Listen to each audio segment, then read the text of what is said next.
Started. So welcome to everybody that is joining us. My name is Katie Hendrickson. I am a senior living sales counselor at Riverwoods, Manchester. Riverwoods is hosting this webinar.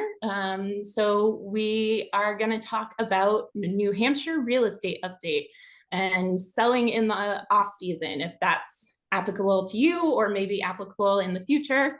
So a little bit of housekeeping. Everybody is on mute and your cameras are not visible. So if you raise your hand or say something out loud, we won't be able to see and hear you, but we definitely utilize our Q&A box, which again is either at the top or bottom of your screen. So please feel free to write in any questions, any comments you have at any time through the presentation. We will be answering them at the very end. We always welcome suggestions for the future. So if there's things that we can do to improve this webinar, or if there's a topic you want to discuss for the future, let us know. We always are interested in, being better and new ideas. So without further ado, let's go into our presentation. So I did mention that this webinar is hosted by Riverwoods, and Riverwoods is a group of 3 continuing care retirement communities. So for some of us that are joining, this might be the very first time you've heard that term. For others, you might be already on our wait list and know the whole deal. But we always like to go over it once again, because we can always learn one more fact and one more bit of information that might be useful. So a continuing care retirement community is also called a CCRC, and there are a bunch in the US and New England area. So a CCRC is both an insurance product and a lifestyle choice.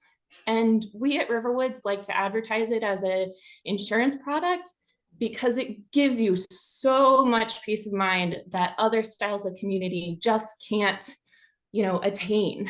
CCRCs answer, if you needed any care in the future, who's providing that care? Where is that care coming from? What are the standards of that care? And most importantly, is it guaranteed? So it really, really is a special concept and a really awesome opportunity for people to just have peace of mind for the future. So within a CCRC, what you are doing is prepaying and insuring your care needs, which could be assisted living, memory support, or nursing. So with that prepaying, we call that an entrance fee. And part of the insurance product is that some of that entrance fee and some of the monthly fee you pay here is tax deductible, which is a great advantage. Every year, our financial performance is reported to the state and reviewed, and all of our contracts are reviewed by the state that the community is operated in. So for us, that would be New Hampshire. But apart from the ensuring of care and peace of mind, it's also a lifestyle choice because it is just so fun. And there's so many amenities here, especially at Riverwoods. So 62 is our minimum age to move in, and we have more and more people moving in at that age to take advantage of everything.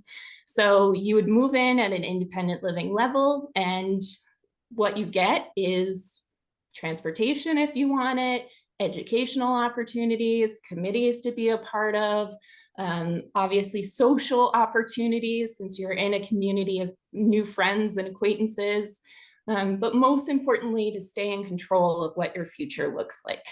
So it's you who's making this decision and you who's taking advantage of everything that a CCRC has to offer. So a little bit about Riverwoods specifically. We were founded about 30 years ago by 2 women, literally at a breakfast table, Mariana Hatch and Rosemary Coffin, and they founded Riverwoods Exeter. And 30 years later, as you can see on your screen, we are a family of 3 communities that is just thriving and all have wait lists and doing wonderfully. So all 3 communities share the same values and are advised by a volunteer board focused on operations. We want to do great things for our residents, and we're always looking to the future. We are overseen by the Riverwoods Group, which is our supportive organization. And it provides professional fee-based services such as human resources, marketing, IT, et cetera. And it also funds any at-risk projects such as, any expansions or renovations, things like that. Each of our 3 communities is financially independent, but we are always in a group mindset for how can Riverwoods be bigger and better and just help our residents to the best of our ability. So if you have any questions on Riverwoods and the CCRC concept, please feel free to type in any questions or reach out to a sales counselor at any of the communities, get an information packet, etc. So enough of myself talking. I want to introduce our presenter, which is Bill Weidacher. So Bill has been in the field of real estate for about 40 years, and in 2004 opened Keller Williams Fine Homes. He told me when we were, putting this webinar together, it takes a lot to like something for 40 years, and it just keeps getting better. So he has a wealth of knowledge, and we encourage questions. So definitely feel free to ask away. And, Bill, feel free to take it away. Well, thank you, Katie. And as you were going through the CCRC sort of benefits, one of the things I immediately thought of is, would you folks be willing to do some of the maintenance chores at my place, or do I need to be a member? That would be a great advantage. Yeah, just you subcontract it out. That's appealing to me. You mentioned 40 years. This February it'll be 41. I sat for the real estate exam in 1983, and I was 21 years old when I became licensed. So everybody can do the math. I'm 61. I'll take the math out of it for you. And it is a great business because you work with clients and you're helping them through a process. And so we're going to talk today first about the realtor's role and representation of the client. We're going to talk about the market history here in New Hampshire specifically. And I will say, because there's people from all over the country, if you have questions after today and you're needing to know information about other parts of the country, I can assist. You can reach out to me there, and I can put you in touch with somebody. But we'll talk about New Hampshire market conditions. We will talk about this concept of a buyer's market versus a seller's market, and what the difference is between the two. We'll just talk a little bit about home buying and selling in general. In many cases, people go through the home buying process or the home selling process somewhere between 10 and 15 times in their lifetime. And so it is not something that's done every year, at least unless you're moving, getting transferred in an organization often. But so it is foreign to most people when they go through it each time, because so many things change. And we'll talk about the process, and then we'll leave some time for Q&A at the balance of that. So let's get right into it. First of all, realtors are members of the National Association of Realtors, and we adhere to a strict code of ethics. And I think it's important to point out is that not every real estate agent is a realtor. So I want that to be clear. So not every agent that is every agent that's a non-realtor doesn't have the same code of ethics. Doesn't mean that they're not ethical. It just means that they're not adhering to it or don't have to. We're going to talk a little bit about seller agency and buyer agency, and then New Hampshire law as it relates to disclosure, because many of you are getting into the concept of, I'm going to sell my house. Do I need to talk about the failed septic system from 2 years ago? That kind of thing. So we'll get there too in the Q&A. And so let's talk first of all about single-family residential prices in 2023. We're at a historic high. We've seen 12 consecutive years, one year after another, where the prices have been higher. This year, more than the prior year, 12 years in a row. And so now in New Hampshire, statewide, the median sales price is $471,000. And here's what you need to know. In 2011, which does not seem like that long ago, at least it doesn't to me, the median sales price was $192,000. For those of us that are been paying attention, you know what's happened with mortgage rates, and they've been climbing steadily, and they were still increasing 6% over the first 11 months. And actually, they got close to 8%, 7.8% in 2023 here, just in about a month and a half, 2 months ago. We've seen some relief. Rates are starting to ease a bit. I do believe that the market has become they've probably gotten over their skis a bit. I heard that on CNBC today in terms of thinking that the rates are going to come down fast here in 2024. They may have some moderation in the mortgage market, but not as much as all of us would like. And so there's some basic information. Here's what I want to show you based on the 10 counties in New Hampshire. And this is through October. So we don't have the November numbers yet. It usually takes about 10 days for those numbers to be for us to get them all in. And so we got the October numbers, and you can see that the units sold is the third column over, is down 21% statewide, 21% fewer homes sold this year versus last year through October. And so you'd say, well, my goodness, that doesn't seem very good. Well, it's inventory driven. There's lots of people not moving, and we'll talk about that and what I foresee. Now, what you need to know is the sales price, which we just talked about, in the median price statewide is $471,000. That's up almost 6% this year versus last year through October. If you're living in any of these counties in New Hampshire, you can kind of see what that means. Look at Rockingham County. The median price in Rockingham County is up 4.3% to $600,000. And lots of that is driven because those are the seacoast communities. Seacoast communities have just been a huge demand, and that's driven price up. And so the other thing that stands out to me on this graph is Coos County. And Coos County is the northern county in the state, for those that may be unaware. And you can see that prices are up 14.1% in Coos County. And that's really because that is kind of the last pocket of affordability in terms of price.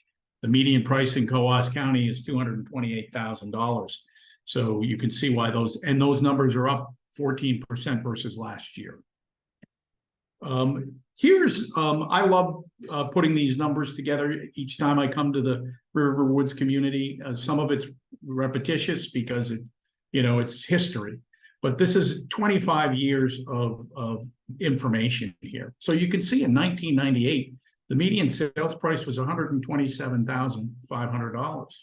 And that price steadily went up. 1999, it went up 7%. 2000, it went up 15%. 2001, it went up 14. You can see it 15, 11. Now, gang, here's what I'm going to tell you.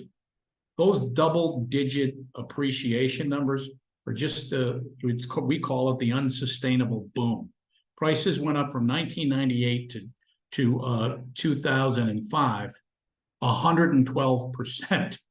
to $270,000.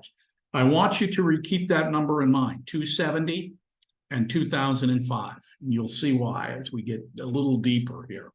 So 112% increase in 7 years.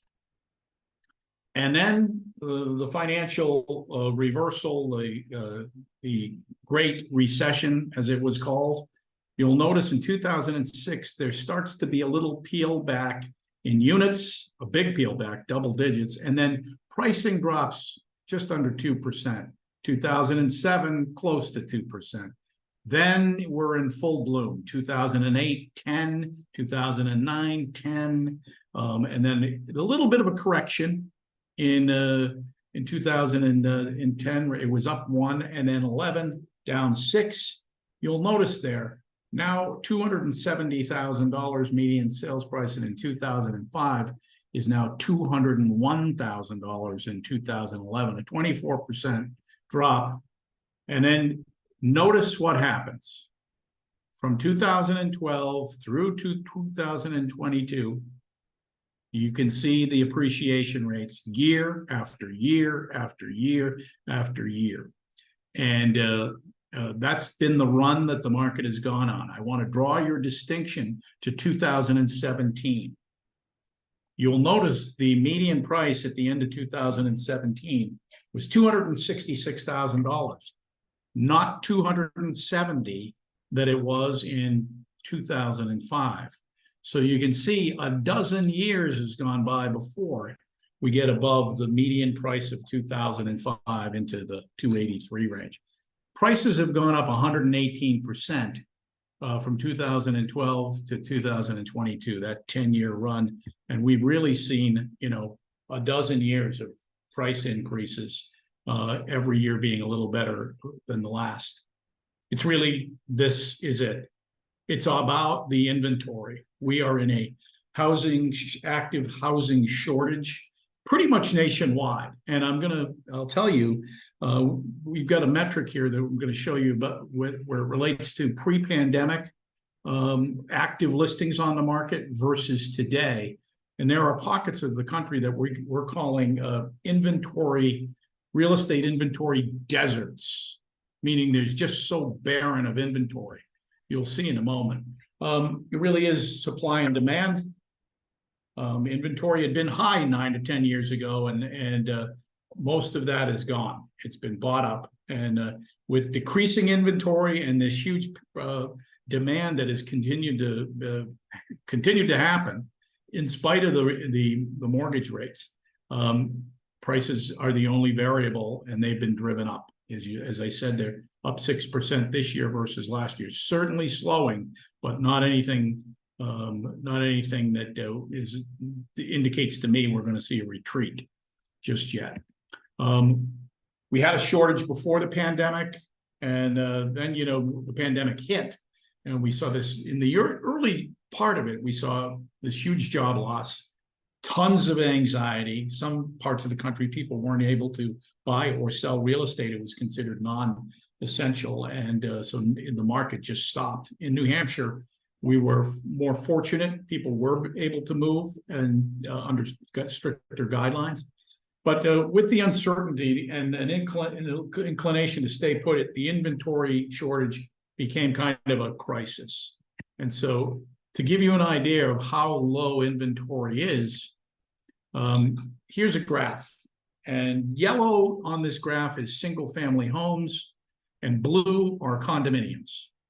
And if you look at the left side of the graph, you'll notice that's inventory close to 10,000 houses, 15,000 houses on the market in the yellow part. And the right side of the graph shows you where we are today.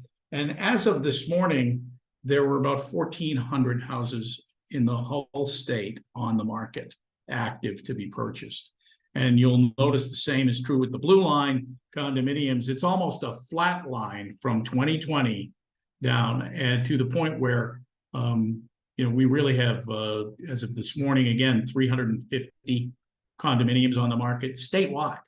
Some towns have, one or two on the market. A town like Bedford, New Hampshire, has two condominiums on the market in the entire town, and that is not the norm. So that gives you an idea of the inventory. Here's the housing deserts, if you will, nationwide. The dark brown means the inventory is 50% less inventory on the market or more since 2019 or prior to the pandemic. The sort of turquoise or aquamarine color means there's 50% more. And then anything that's shades of gray or means we're kind of the same as we were before. I just draw your attention to the northeast or northern part of the country. Completely brown if you look at it. It's a desert in terms of active inventory, which bodes well if you're a seller, because it's going to be a seller's market. But it's interesting because you'll notice parts of Florida Some markets are darker than the others. Some are lighter than the others. Same thing in California.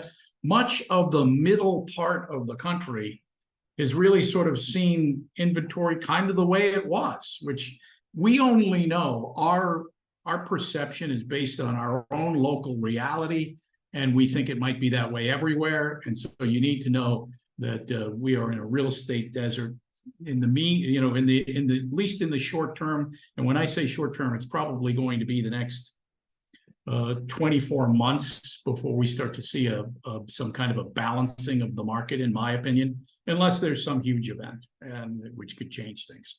So that's the inventory compared to pre-pandemic levels. Let's talk a little bit about a buyer's market versus a seller's market. And we'll start with what is a balanced market. In a balanced market, it means neither the buyer nor the seller has any particular leverage, unlike a seller's market where the seller has the leverage or the buyer has the leverage in a buyer's market. It's really all about inventory. And a balance in the classical definition of the real estate markets is somewhere between 5 and 7 months. And I'll give you my opinion on what balance might mean as we get a little deeper here. And that's what that means is it's the number of months that it's going to take to sell off the current inventory if nothing else came on the market. And so right now, to give you an idea, we're about 1.8 months worth of supply, under 2 months worth of supply in the state of New Hampshire. So that's a balanced market.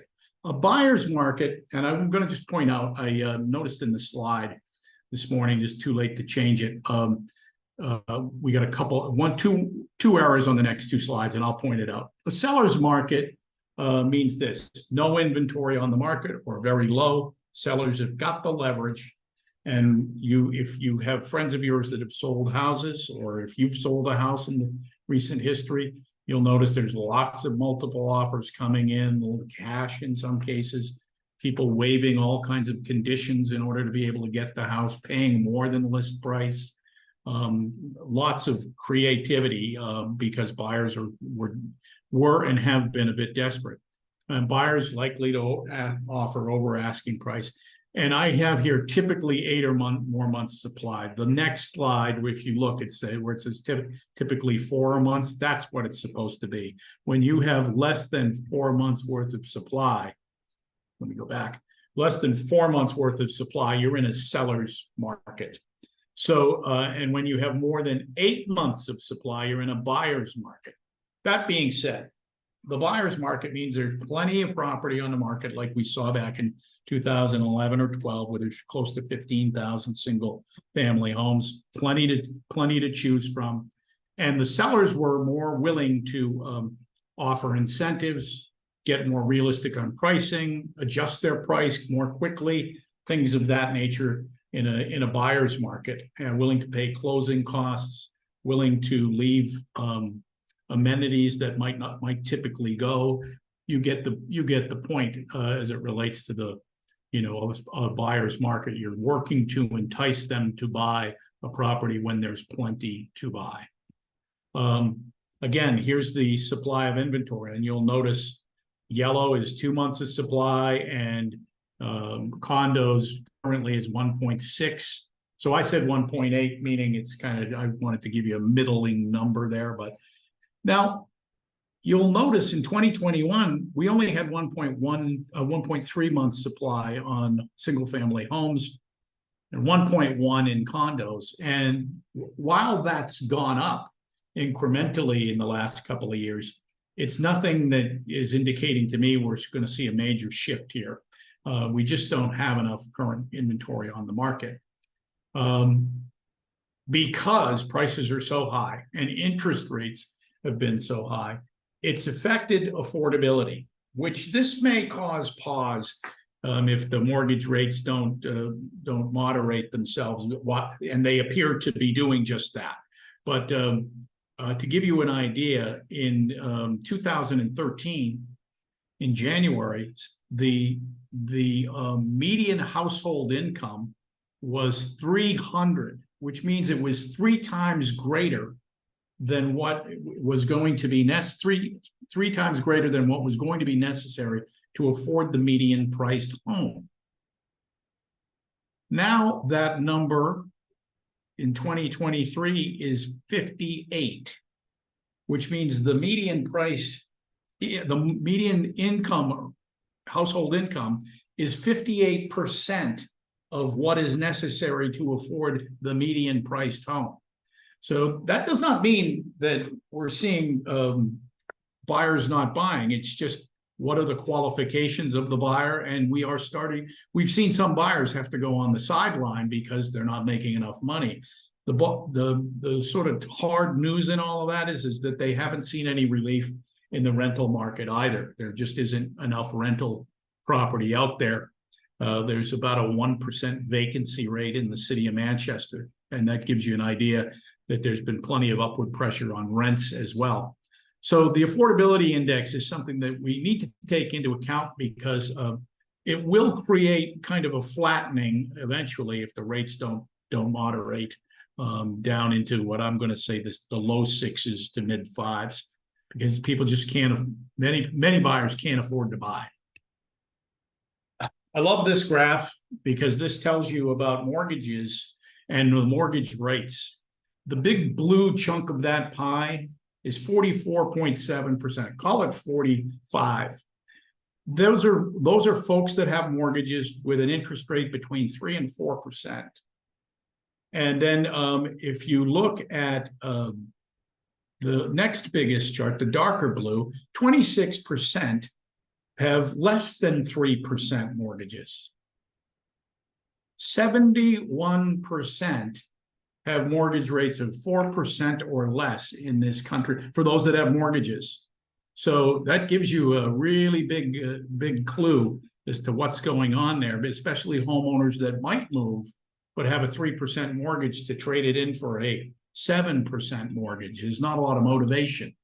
Now, that having been said, what we have noticed as the rates have moderated in the last month, refinances of mortgages have ticked up. And so I think that's good news, because there are going to be some people that are going to refinance to a lower rate, those that have a greater than 6% mortgage, which isn't a big number. If you notice there's less than 4% of the mortgage holders or mortgagors in this country have something greater than 6%.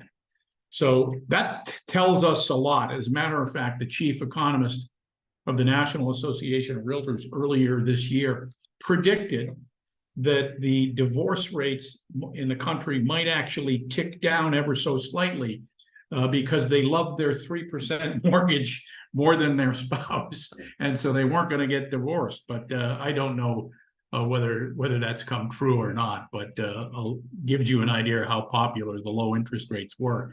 For many of you who have been in the world here like I have and have owned a home for some time, you know that these 3% mortgages were something that we'd never seen and up until the last handful of years. I mean, we are the baby boomers, if you will, that saw interest rates. When I started in the business, the mortgage rates were 16%, 17% in 1983, and sellers were paying 4 discount points in order for the buyer to get that kind of rate.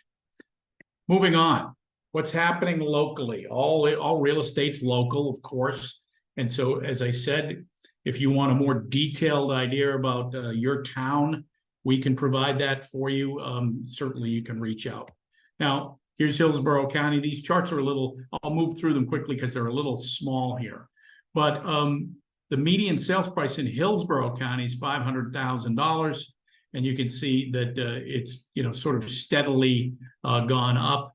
And to me, it is an amazing number because even though it's $500,000 in October, through the year to date, it was $490,000. So I feel like we're likely to see our year finish a little higher than the $490,000 number, because I think there's nothing. The December numbers, at least my guess is from what I'm seeing, that we're going to see continued pressure on prices. Merrimack County, a little bit less, $425,000. $440,000 is the median price year to date. And then lastly, Rockingham County, you'll notice 600,000 year to date, but look at the number in October. It's the median price was 625. So there's continued pressure in Rockingham County. And I think lots of it is people want to live out in that part of the state. And that's driven the prices. Hillsborough, Rockingham, and Merrimack County are kind of the leaders in pricing in the state. I always look at those numbers because those are the three populated counties. And then Lawrence Yun, who I quoted before, he's the chief economist for the National Association of Realtors. He believes that we've seen the peak in terms of interest rates, and he's forecasted that interest rates will drop to between 6% and 7% by the spring. And I think he's accurate. I just think it will be probably in the middle versus closer to 6. And we're close to 7.1 is what I saw this week. And so, we'll just have to see what the Fed does. Jerome Powell has tried to put a damper on this exuberance, if you will, by saying, hey, look, we're not clear that we're going to do any rate cutting in Q1. A lot of it's going to depend on whether or not they're convinced that the economy is cooling. The jobs report will be an interesting one to see, and that'll be out tomorrow. And we'll have a little bit of a better idea of whether or not it's in fact cooling. For buyers, it's this: prices are increasing, but there's still plenty of unique buying opportunities.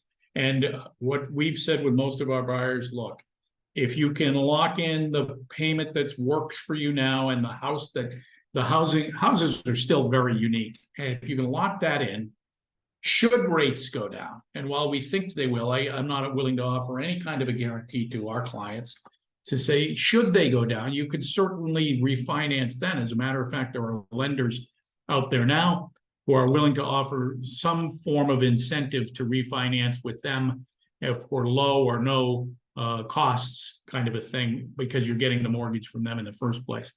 Again, inventory is low, not so easy to find properties. Sellers, take advantage. Prices are historically high, inventory is historically low, and you've got the leverage there.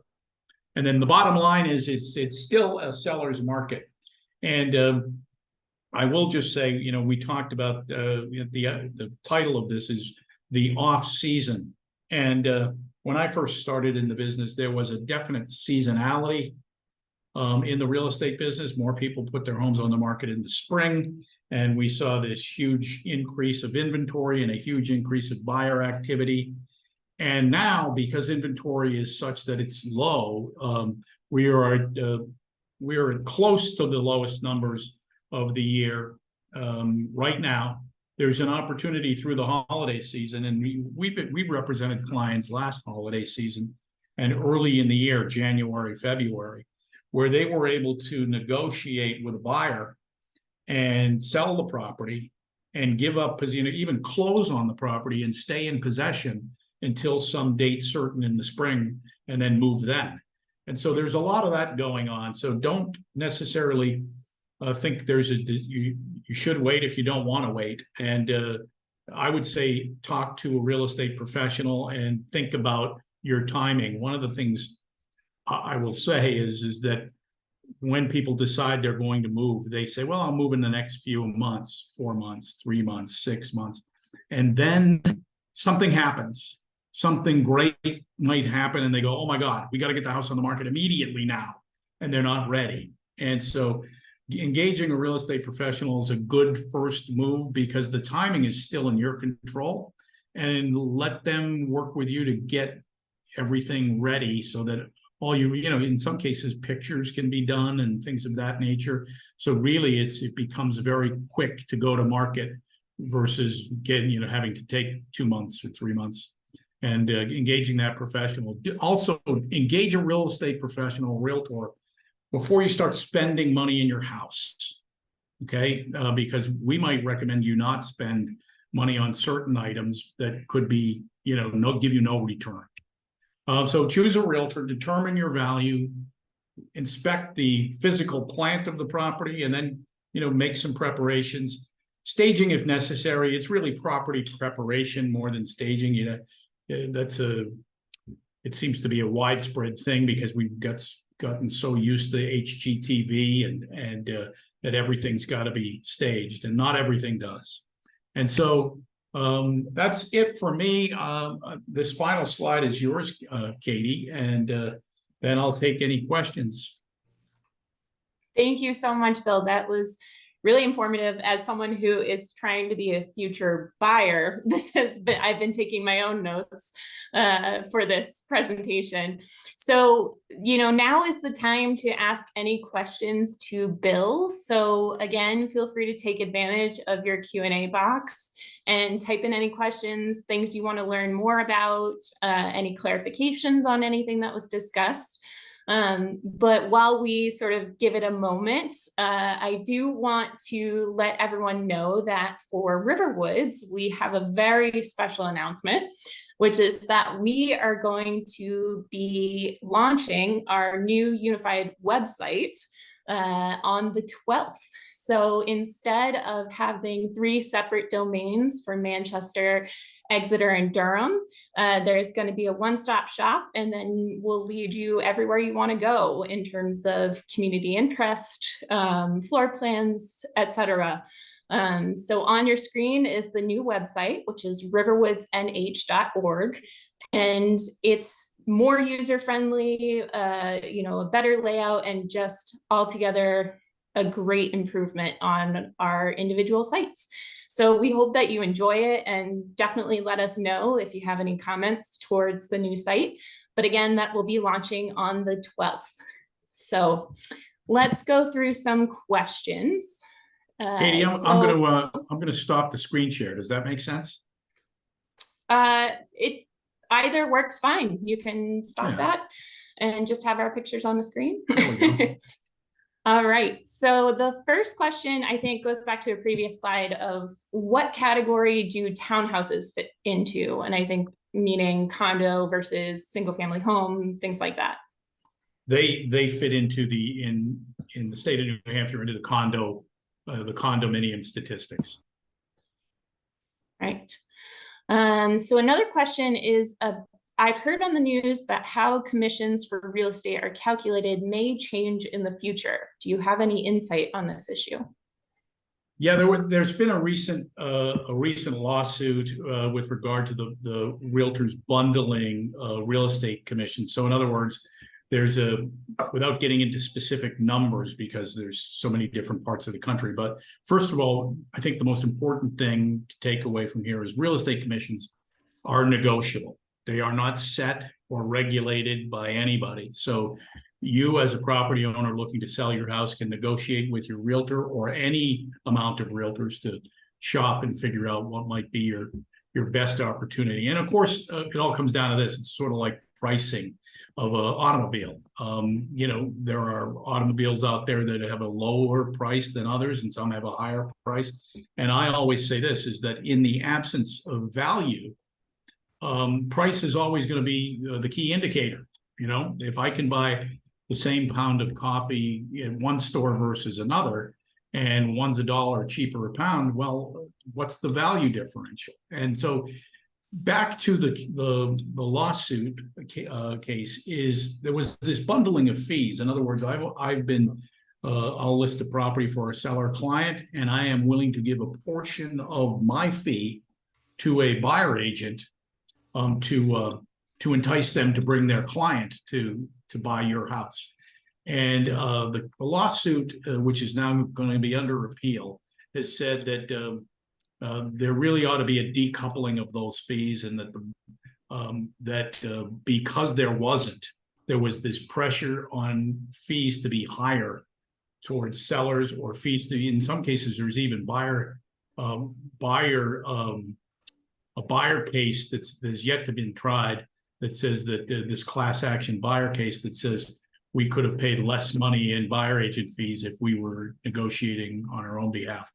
It is really yet to be decided, and my suspicion is going to be this is going to be 2 years in appeals.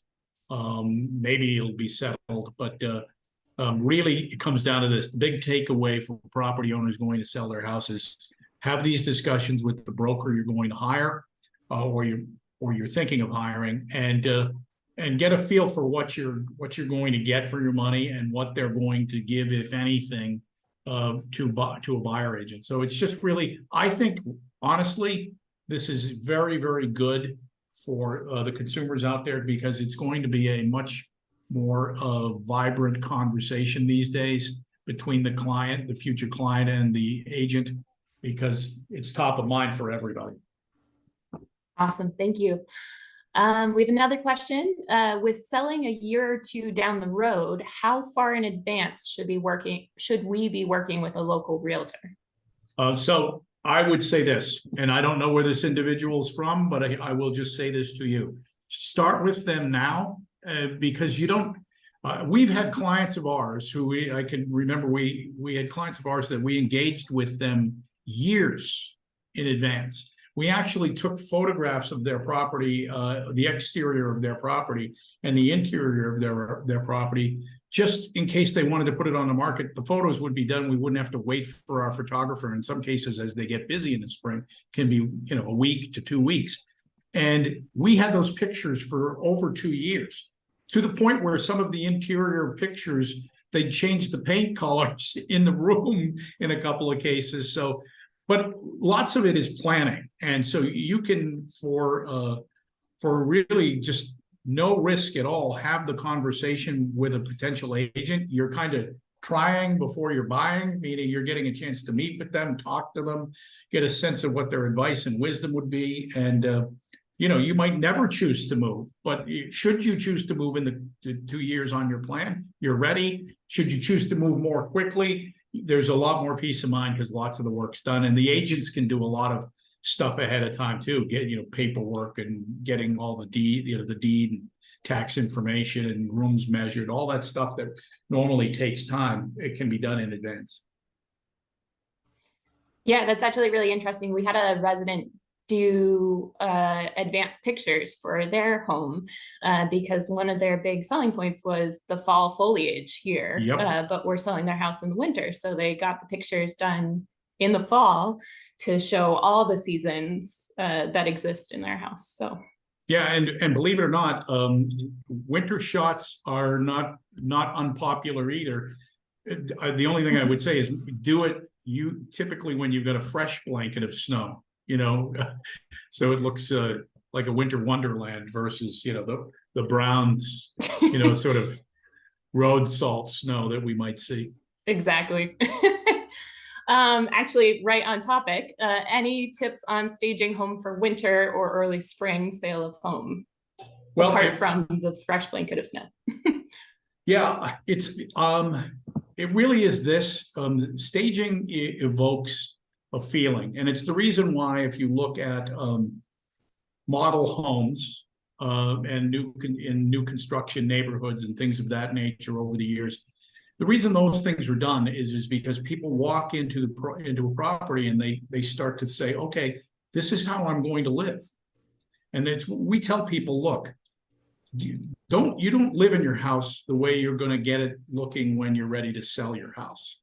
But there are others that it might be more cluttered or a little bit less clean when you're living in your own house because you got pets and kids and grandkids and all of that kind of thing going on. And but you want it to be that way when you're on the market, because even though people may live the same way you do, they don't look at it that way when they're a buyer. They look at it in this new world kind of a set of eyeballs, and they think, this is how I'm going to live in my new house. And they move in thinking they're going to be living in a perfectly clean, pristine, freshly painted house, and in 6 months they're back to their old lifestyle. So, but you want to evoke a feeling, and so depending on the timing of the winter, if it's in the holidays, properties tend to look really great during the holidays, and they tend to smell really great. Lots of baking and things going on, and it really depends. And there's holiday decorations. We don't tell people take down everything in your house, make it look like nothing. It's got to evoke a feeling.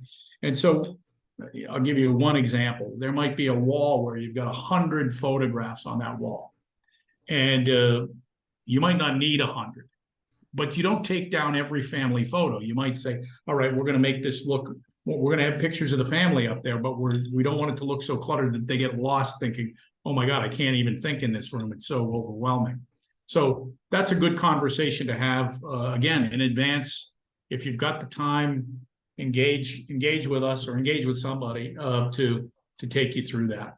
And honestly, when you're not ready to put it on the market, the conversation is far less stressful because you're not like, oh my God, I'm going to have to do this for the next 3 weekends. This is going to drive me crazy. I'm not going to have a life. You're talking about the future. It's always easier. Thank you.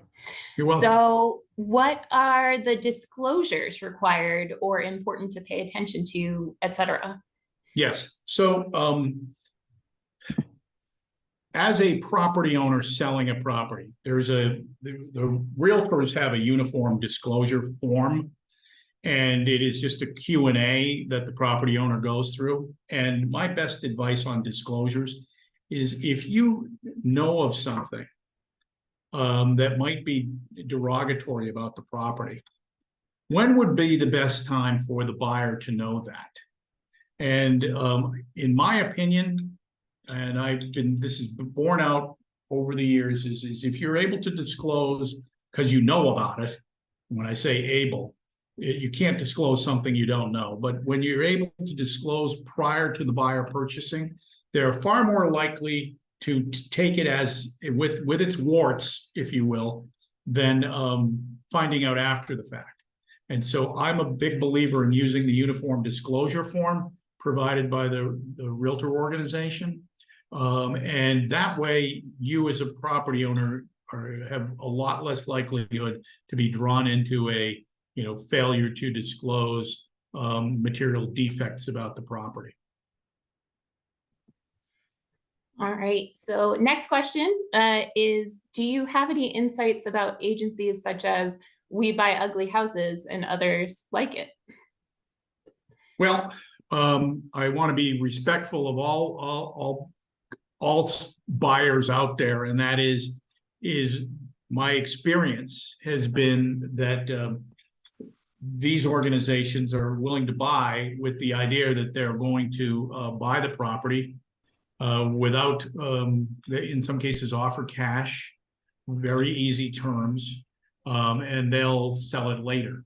And why is that? Why is that the case? Why do they have billboards all over the place offering to buy property or television advertisements? They're buying. This is a generalization, but in a lot of cases, they may be buying at a discount. And because they're going to offer easy terms, they discount their offer over market value. And listen, there may be some validity for a property owner. Some property owners may say, I don't want to go through a big process, and I'm willing to take $30,000, $40,000, $50,000 off the top of the price and sell it to somebody else that makes it easy for me. That becomes your decision. But I would say this. It's always one of those things where if you could still put it on the market and offer it to these companies at the same time that it's listed, because you'll then determine how much they're willing to pay or not pay, and you still have it exposed to the world. Most of these companies, when sellers reach out to them, the property's not listed. And so you're really only dealing of a pool of buyers of them versus the world of potential buyers that might be out there in your price point and in your location. Absolutely. All right, so we do still have quite a few questions left. So I do just want to let everybody know, if for some reason we end up going over our time, we will make sure that all questions are answered and send those answers to you. But the next question we have here is selling a house as is possible? Yes, it is. You do have some disclosures that need to be made, and and what they are is you've got to make a lead paint disclosure. That's federal law. You've got to make a radon disclosure. The broker has to make a radon disclosure and ask the seller for the information. And if the seller doesn't know, the broker has to disclose that. Insulation is also a disclosure. And septic is a disclosure. And those are required by the state upon the licensee to ask the seller, and then the seller has to respond to those items. Everything else can be sold as is. Now, the live discussion that I get into, Katie, with sellers about this is, listen, if you're willfully withholding something, let's have a conversation about that. In other words, if you know that the roof is at the end of its lifestyle and the buyer's not doing a home inspection, there's a really good chance after the fact, even though you've sold it as is, that you might get drawn into some kind of a legal dispute. That is a game time discussion with your real estate professional. But yes, it is possible to sell under certain conditions the home as is. Right. So next question is your thoughts on ADUs. Love them. I love them. And the reason being is because, number one, housing is, we've already talked about this idea of affordability. And an accessory dwelling unit is one where we had a client of ours who bought a house, built an accessory dwelling unit on the back of the house. Totally allowed for in the municipalities that she lived in, built it in accordance with the building codes and so forth, and rented it out. Certainly helped her with income, and she lived in the main house. Well, now her children have moved, and she's got the property that is now way too big for her. And we talked to her about the possibility of selling the property. And you know what, she came to the self-discovered, Katie, you know what, wait a minute, I can keep the house. My tenant, it just so happened that her tenant moved out of the accessory dwelling unit. She goes, I can live in this. It's brand new. It's only a couple of years old. I'll move in here, move out of the main house, and I'll rent that out. And so it gives some options, but also an accessory dwelling unit.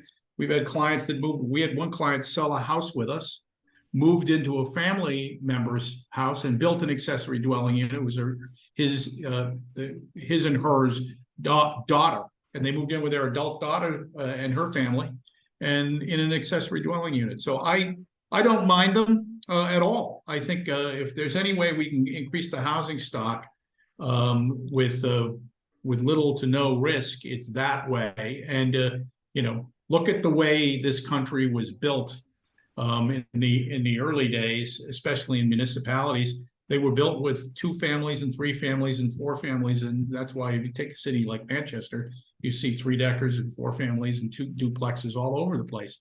And they were done as a way of building affordably on building lots.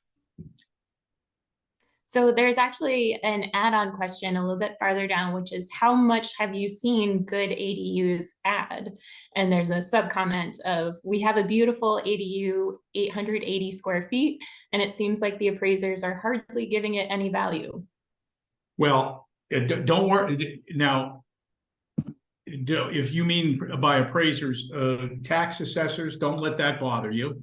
If you're meaning appraisers because you're looking to refinance, if you've got a realtor, engage with your realtor. If not, you can engage with us. We can help make that argument if you're looking to refinance your mortgage or something to get more value out of your property.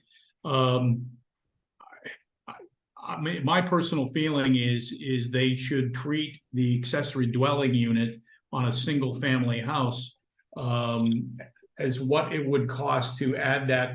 First of all, look at the cost valuation and then look at the market rent that might be generated from it.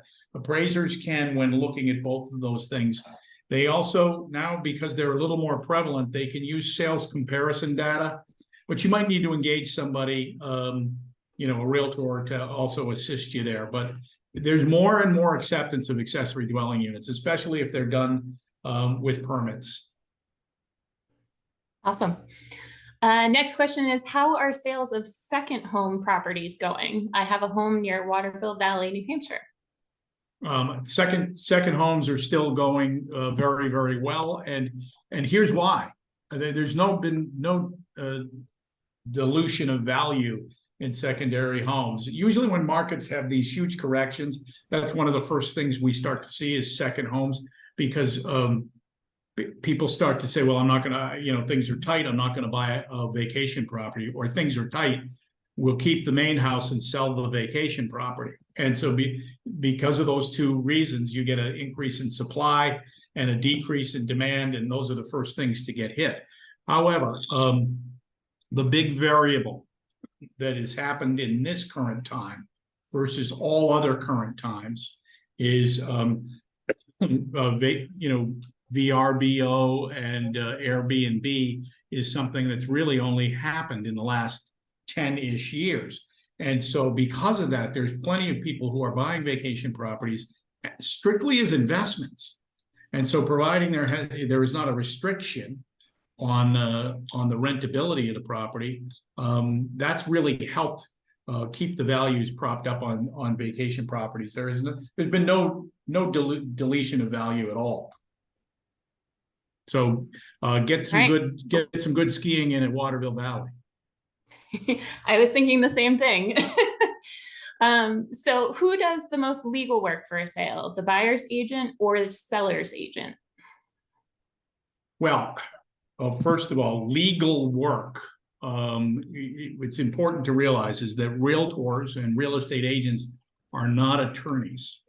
And so we can't practice law. So if there's some sort of legal requirement for something to be done, we might refer you to an attorney. But let's just talk about work. Both sides do a lot of work for their clients. And so I would say it's kind of a down the middle kind of thing. Now, in different markets, meaning a market where the market time is closer, where it's a buyer's market and the market time is closer to 4, 5, 6 months on the market for a seller, I might argue that the seller's agent's doing a lot more work because they're working for longer. But in this market, I would say it's pretty equal.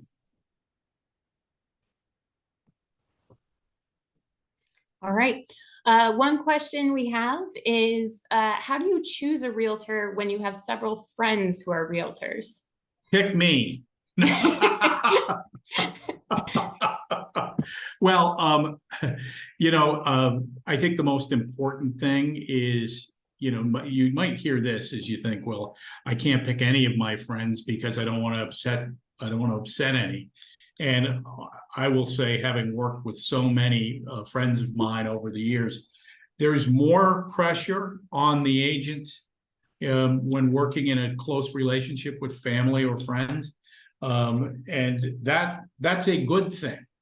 That's a good thing because, in my opinion, I think there's more pressure because there's more risk, and that's the relationship is always at risk. And so it's kind of like if I want to take a trip and I'm going to use my car versus an airplane, I'm going to be a lot more careful in an airplane than I am in my car because I'm so used to the car, right? In this particular case, I would say if you've got so many friends, either talk to a couple and determine from there which you're going to choose, or think of this. How are they going to feel if you talk to none of them and you just say, I decided to talk to none of you because I didn't want you to be upset. Is that going to happen? They're going to say, that doesn't seem like a good strategy. I'd rather hear the reason I selected this person is because they were willing to do this for me. And I love you, but I chose someone else. Awesome. Thank you. So Bill, it is 2:01. It looks like we have 3 questions left. Let's take them. No, let's take all 3. I will take those 3 questions and then I do have to go, but okay. Go ahead. So what are good questions to ask that are not disclosed? I'm not sure what that means. Let's go to the next question, and maybe that person that just asked that question can type something else in for clarity, and then I'll get to it last. So what's the next question? Sure. A note from Dennis. I have a 1-bedroom condo for sale in Carroll County. Few visitors and no offers in 2 fall to winter season months. so much less interest than 2022 and early 2023. Any marketing ideas? Is this so I'm going to assume that this is for sale.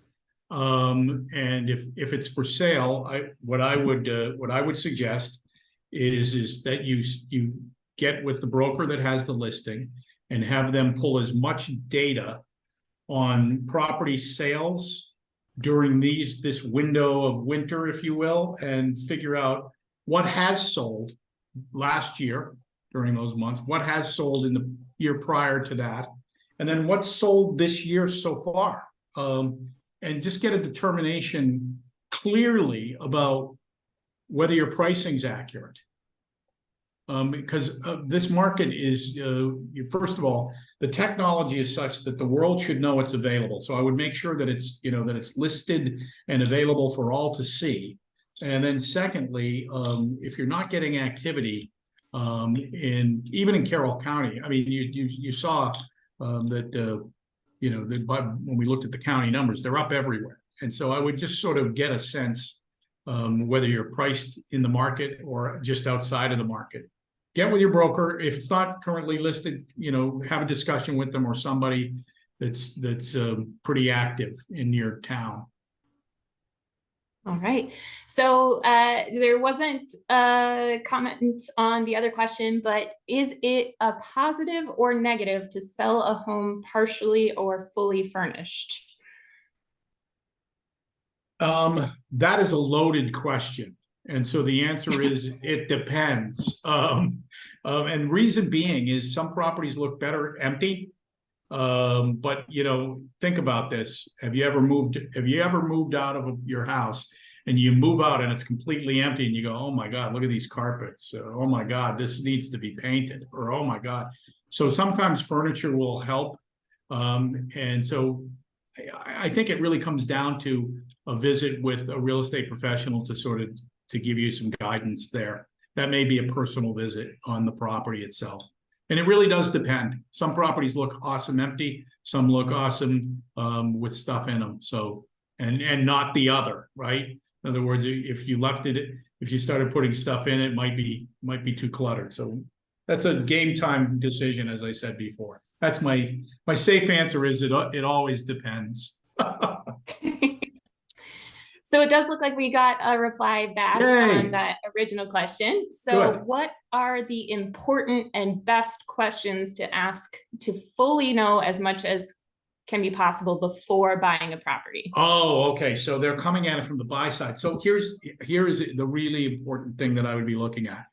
Make sure that you've got the uniform real estate disclosure form filled out by the National Association of Realtors, or if you're buying in another state, determine from your realtor that if there is one, and get a look at that.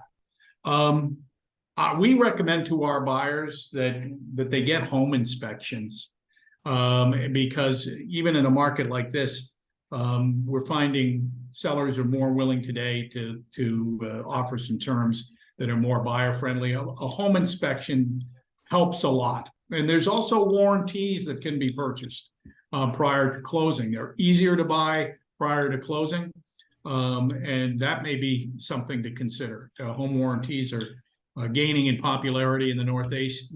They're pretty widespread in other parts of the country. Awesome.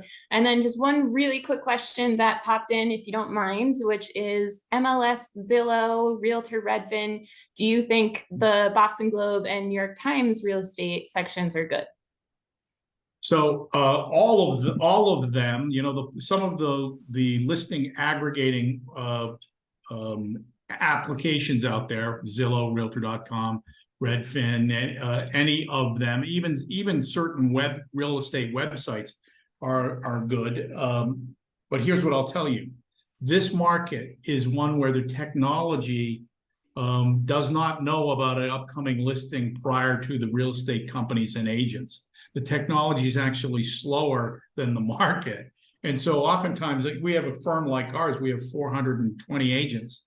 And so we have conversations in our firm all the time about listings that are about to come on the market. And in some cases, we have advanced knowledge. And so any of the websites are good. And I would just say, don't rely on any one if you're an active buyer, don't rely on just one. Look in a couple of different websites or portals is a better term, because you may have conflicting information.